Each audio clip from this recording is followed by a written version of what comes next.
नई संसद में सनातन धर्म की जय जय। किस ऋषि ने देखा था नई संसद का सपना? क्या मोदी ने उस ऋषि के कहने पर बनवाई है ये नई संसद? दोस्तों, द कर्मा आज आपको नई संसद के पीछे एक संत की भविष्यवाणी की बात बताने जा रहा है, इसलिए इस वीडियो को आखिर तक जरूर देखें, क्योंकि 28 मई के बाद नई संसद से ही देश का भविष्य तय होगा। लेकिन इस नई संसद की भविष्यवाणी एक संत ने की थी और उन महान संत का नाम था महर्षि महेश योगी। जी हां दोस्तों, महेश योगी देश के एक बड़े ऋषि और संत हुए हैं, जिन्होंने पुरानी संसद को अशुभ बताया था और नई संसद बनाने का सपना देखा था। महर्षि महेश योगी भारत के उन बड़े संतों में से एक थे, जिनके शिष्य पूरी दुनिया के बड़े बड़े अभिनेता और नेता रहे हैं। अमेरिका के हॉलीवुड स्टार्स और अमेरिका और यूरोप के बड़े बड़े प्रधानमंत्री और राष्ट्रपति भी जिनसे ध्यान योग सीखते रहे हैं। उन्हीं महर्षि महेश योगी ने देश की वर्तमान संसद को अशुभ बता दिया था और नई संसद बनाने की वकालत की थी। महर्षि महेश योगी ने देश के लिए नई संसद बनाने के लिए अपनी एक पार्टी अजय भारत पार्टी भी बनाई थी। उनका सपना था कि जिस दिन उनकी पार्टी देश की सत्ता संभालेगी, वो पुरानी संसद को हटाकर नई संसद का निर्माण करेगी, जो सनातन धर्म की वास्तुकला और धर्म पर आधारित होगी। महर्षि महेश योगी के अनुसार अंग्रेजों के द्वारा बनाई गई संसद देश के लिए न केवल अशुभ है, बल्कि इसमें वास्तु दोष भी है। इस संसद से देश कभी विकसित राष्ट्र नहीं बन पाएगा और देश में हमेशा ही उथल पुथल रहेगी।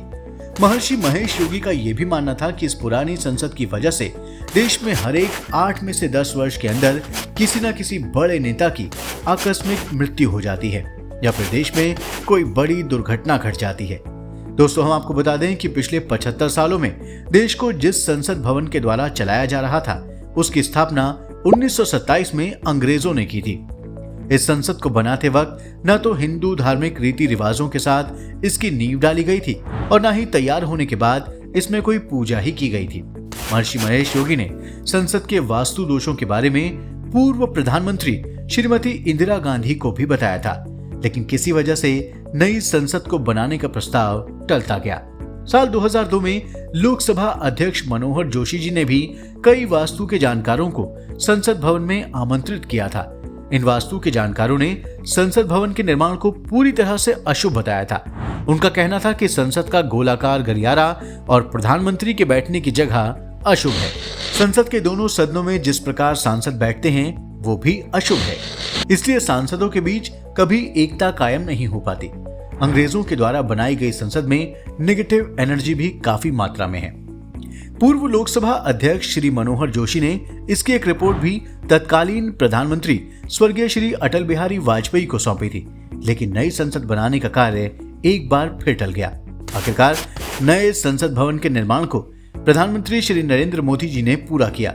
10 दिसंबर 2020 को प्रधानमंत्री श्री नरेंद्र मोदी ने नए संसद भवन का शिलान्यास भी किया। पुराने संसद भवन के वक्त जहां किसी भी प्रकार की पूजा नहीं की गई थी, वहीं नए संसद भवन के शिलान्यास को मंत्रोच्चार के साथ संपन्न किया गया। नए संसद भवन के वास्तु को लेकर भी काफी कुछ कहा जा रहा है। नए संसद भवन के निर्माण में हिंदू धर्म की परंपराओं और वास्तु शास्त्र का पूरा ध्यान रखा गया है। नई संसद को त्रिभुजाकार आकृति में बनाया गया है ताकि नए संसद भवन में पॉजिटिव एनर्जी की कमी नहीं रहे। वैदिक ग्रंथों में यज्ञों के लिए त्रिभुजाकार यज्ञ कुंडों का निर्माण किया जाता था। यज्ञों से जो ऊर्जा निकलती थी, उससे सारे कार्य सफलतापूर्वक पूरे हो जाते थे। इसी बात को ध्यान में रखकर नई संसद का निर्माण किया गया है। इसके अलावा नई संसद में लोकसभा अध्यक्ष के आसन के पास संगौल या राजदंड को भी रखा जाएगा, जो सनातन हिंदू धर्म के अनुसार सबसे ज्यादा शुभ माना जाता है। इस नई संसद में प्रधानमंत्री जिस दिशा में बैठेंगे, वो भी हिंदू धर्म के अनुसार शुभता प्रदान करेगा। तो दोस्तों, ये थी नए संसद भवन में सनातन धर्म की परंपराओं को स्थापित करने की बात। अगर आपको हमारा ये वीडियो पसंद आया है तो आप इसे जरूर लाइक करें और हाँ, आप हिंदू धर्म से जुड़ी रोचक बातों को जानना चाहते हैं तो आप हमारे चैनल द कर्मा को भी जरूर सब्सक्राइब करें। धन्यवाद।